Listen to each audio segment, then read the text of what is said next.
This is my response to Melissa's eviction. I've got a memo note from the iPhone Melissa. I've got 2 post-it notes with my responses. I'm just going to do them in the order of your issues with me and sort of give my defence. Number 1, you said that you wanted to evict me because I had a cold, so I need to go, and my cold needs to go. Just want to say thanks for your concern, pal. Number 2, you said that you want to evict me because when my laptop charger isn't working, I always scream at you. I'm not screaming at you, I'm screaming at the general charger just not working. It's frustrating. Really, really frustrating. I can't even describe to you. So I think that's a bit unfair. Number 3, you said that I always make plans and then go off to Sheffield and cancel them. But that was that one time, and I didn't even go out to Sheffield. I was really hungover and tired, and I didn't want to go out again. We should just find some friends and then go out with them. And the other day when I asked if I could come out with you, you said no, so why should I take you out and go out? And I always invite you wherever I'm going, because I'm in Burnley. Number 4 was that I left this massive issue one day. The fair play to that one. The next one was that you said that if you talk about a boy, I can make a big thing about it and say that you're in love with him or something. But you used to do it all the time with me, and I remember so many instances from when we were at school, and if I mentioned a boy or anything, like, you just go running after mum and be like, Mum, and it's so embarrassing. And also, you started that point saying that I said this thing about guys, and then you went on and specifically talked about one guy, so that just proves that there's obviously something there.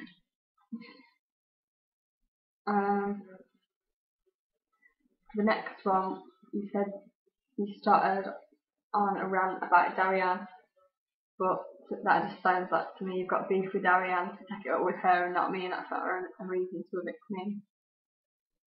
The next one was that I watch How I Met Your Mother during the day so that you can't watch it at night, and you have to go and sit in your room to watch telly. But at least you've got a working TV. I'd love to sit and watch TV in my room.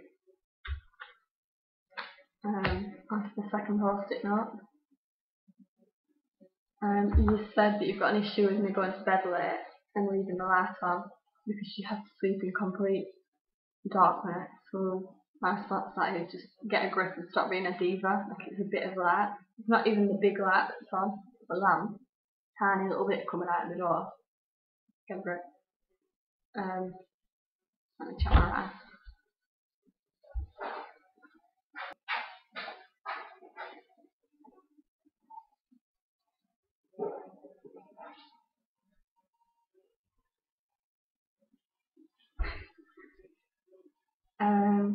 The next one was that I drink too much, and like I said in the comments below your last video, I don't know what you mean, just general liquid or alcohol.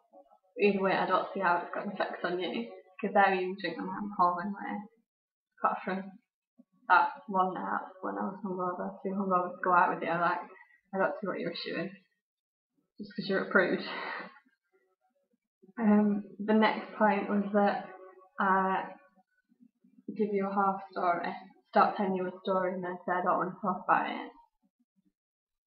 I know exactly what you're thinking of. You're thinking of one story that I've never even started to tell you. Actually, anyway, like, there is a certain story. Yeah, actually, I do know what you meant by it.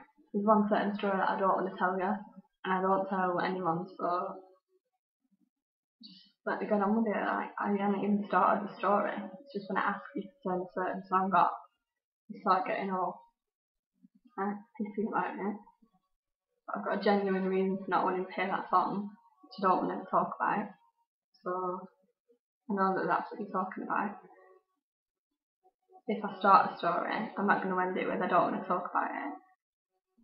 And you do it all the time, so I find that really hypocritical point, because you always come home in that such a bad mood, and like start telling us a story, and then if like we look away for a second or ask you to repeat a certain bit, you get really stroppy and like, oh, forget it, I'm not telling you, because you're too tired or too grumpy to talk about it.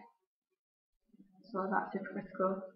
Next point was you want to evict me because I edit all the people out. Well, you spend 4 days editing it. See how you like that. The penultimate point is that I used to lend you books and only let you off for a little bit. Like I used to do that with everyone, but this was like years and years ago. Like I don't even do that now to look well. So I've got over the book thing. I think you should just get over the fact that I used to do that and just move on with your life. And the final thing is the most aggravating point, is that I'm a hard work vegetarian, which I'm not at all. There was the one time that I didn't want chicken juice. I said that I didn't want chicken juice on my potato thing, but it wasn't even that. I didn't want any potatoes. I was just trying to make you weird. I'm not fussy at all, and I've cooked food cooked in the same oven, and I even, when you've got Indian or whatever, it's got that bread with a kebab in, I've even had some of that, but avoided the meat bit. So how am I a fussy vegetarian? Like, I'm not at all. I don't think I'm a hard work vegetarian at all. And I think you're just making a point out of that, like just for the sake of it, and I don't think you should make a point out of that. Not very fair. It's not a bad thing being a vegetarian. So I don't think I should be persecuted for that personally. So that's my response to your eviction. I don't think any of the points stand valid apart from the snappy tissue. So I'm clearly not going to get evicted. Right, try.